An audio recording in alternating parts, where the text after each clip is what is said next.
Hey YouTubers, I'm waiting for some parts to come in for my Crescent Limited, so I have an eBay item here that I just purchased. It's a O-gauge SD-40 chassis system diesel locomotive, and when I got it, the coupler broke off on me. I know, it's kind of a bummer, so I'm going to show you a way how I fixed that without a press. And I noticed the plastic coupler plunger has also broken off too. To get the coupler plunger off, I'm going to use a very small screwdriver, put it underneath the plunger assembly, gently lift up,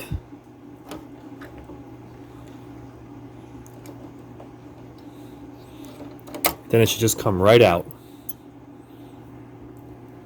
Rudy'sToys.com has part number 9050-57, the plastic coupler plungers with metal thumbtacks. And from HenningsTrains.com, Lionel part number 566-54, knuckle coupler with springs and rivets. You get 6 sets per bag. These are good from the late 50s up until the 90s style couplers, but they cannot be used on wire wound style couplers.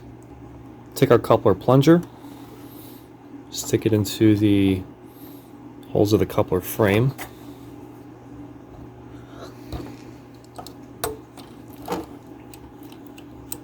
Very simple. We'll take the knuckle and we're going to install it into the coupler housing.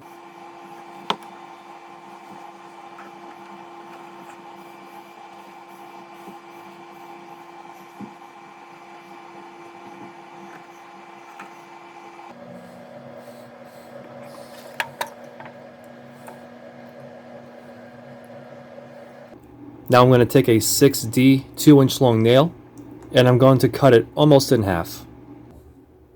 Take the pin of the coupler, put it up against the vise, take the cut nail with the tip end and put it at the bottom of the rivet.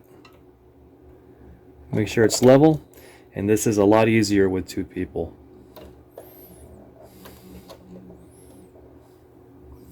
And slowly close the vise.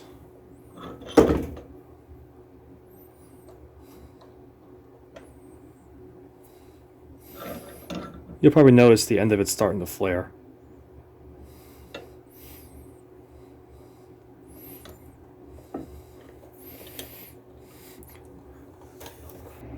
It did not take a lot of pressure. It was just enough to flare the bottom end of the rivet, and now this coupler is perfectly set in place.